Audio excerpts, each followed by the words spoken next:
morning and welcome to Newsfirst Prime Time Sunrise.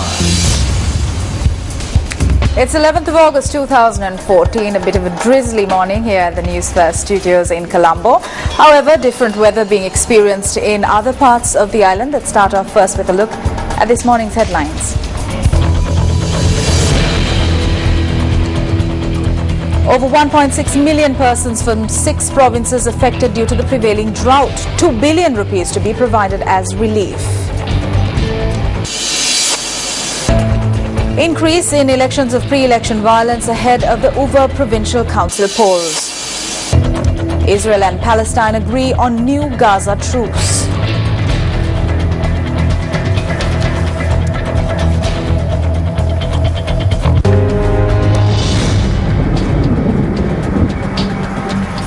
The Disaster Management Centre says nearly 1.6 million persons from 6 provinces have been severely affected by the prevailing drought. In its official website, the DMC states that 468,329 families have been affected in this manner. The North, East, North Central, Uva, South, Northwestern provinces have been affected in this manner. The number of persons affected in the Batiklo area due to the drought condition stands at 252,673. The Disaster Management Centre states that 28,193 persons have been affected in the Monaragala district and 47,439 persons from the Polonnaruwa district and 164,020 in the Hambantota district. Meanwhile, residents of the Nibulagala area are facing severe hardships due to the lack of drinking water.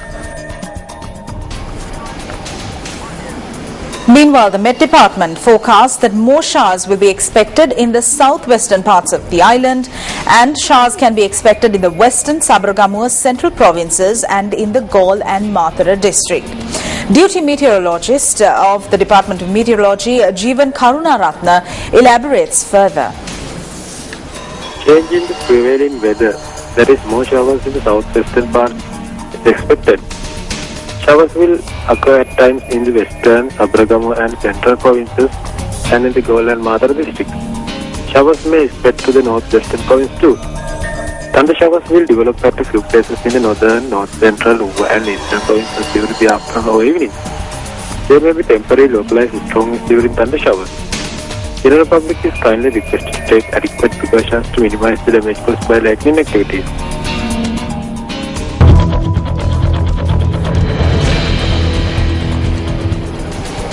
On to one of our headline-making stories this morning. The Campaign for Free and Fair Election, or CAFE, which is an election monitoring body, states that unlawful election propaganda activities have increased in the run-up to the Uva Provincial Council elections. Executive Director of CAFE, Kirti Thenakon, noted that so far 16 such complaints have been received. He stated that the majority of the complaints pertained to election propaganda activities. Well, to inquire as to the measures being taken by the Sri Lanka Police, we now have with us Police Media Spokesperson SSP Ajith Rohana, who joins us live. Good morning to you, SSP Rohana. Good morning. Now, in the run-up to the Uva Provincial Council elections, there have been various incidents of election-related violence, pre-election violence, illegal propaganda activities taking place. Can you speak to us on the steps, on the measures being taken by the police, by your department, in order to curb these activities? Yes, the first incident that had been taken place on the 6th of August in Mayangan area. And we have arrested 3 suspects and they were produced in the court and one of them had been remanded. So after that incident,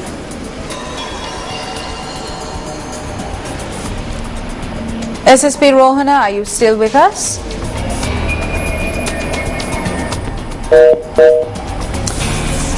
Well, it seems as though we have faced a bit of a technical difficulty, but if we do have the opportunity, we will contact SSP Ajith Rohana once again.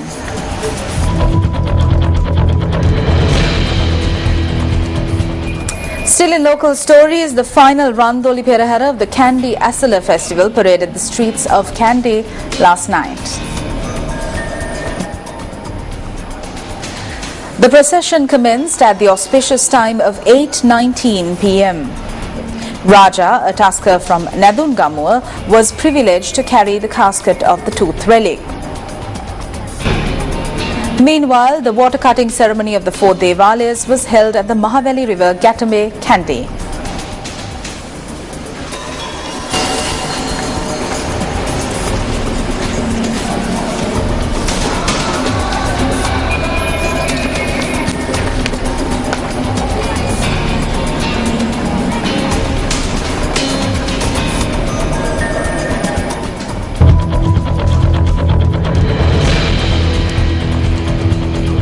The Department of Registration of Persons states that it has received around 2,500 incomplete applications to obtain national identity cards by candidates expecting to sit for the GCE ordinary level examinations this year. Commissioner General of the Department, RMS Sarath Kumara, attributed this number to the carelessness of school principals. We have informed the schools to complete the application forms which are incomplete and to send them to us. The process is very slow and we have not received many. We should also remind the principals to leave their official seal clearly. Sometimes we are unable to identify the school of the applicant. We use a fully computerized system to issue the identification cards. In this mechanism, the school of the applicant should be very clear and visible to enter the data into the system. There are about 500 applications in which we cannot identify the school. The students who are sitting for the O-level examination will face many hardships in receiving the identification cards if the applications are sent in at the last moment.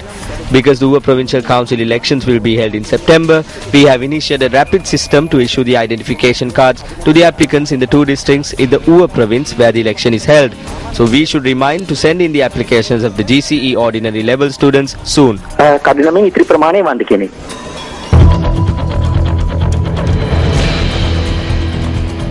We're back with police media spokesperson SSP Ajit Rohana. He joins us live over the telephone now. SSP Rohana, as I was asking you previously, in the run-up to the over-provincial council elections, we have received several complaints regarding pre-election violence, election propaganda activities being held unlawfully. What are the measures being taken by the police department? Yes, the first incident took place on the 6th of August in Mayangana area. So thereafter, now we have strengthened security in the area. Especially, we have deployed STF in Mayangana area. In addition to that, all officers in charge of police stations have been instructed to enforce the election law strictly. But enforcing law is one of our responsibilities. But we need support and cooperation from all stakeholders such as the candidates and their supporters. So if they are continuously breaking the election law and police itself is not able to enforce it, so therefore we need their support and cooperation. But we take a stern action against the perpetrators, especially violating election law, and we have instructed officers in charge of police station to arrest them and take legal action against them. All right, thank you very much. That was, of course, SSP Ajit Rohana, police media spokesperson, joining us live.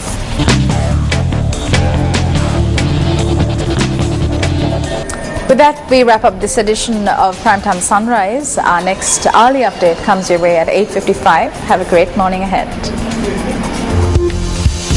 Hotline 0114 896 896. www.newsfirst.lk. Feedback at newsfirst.lk.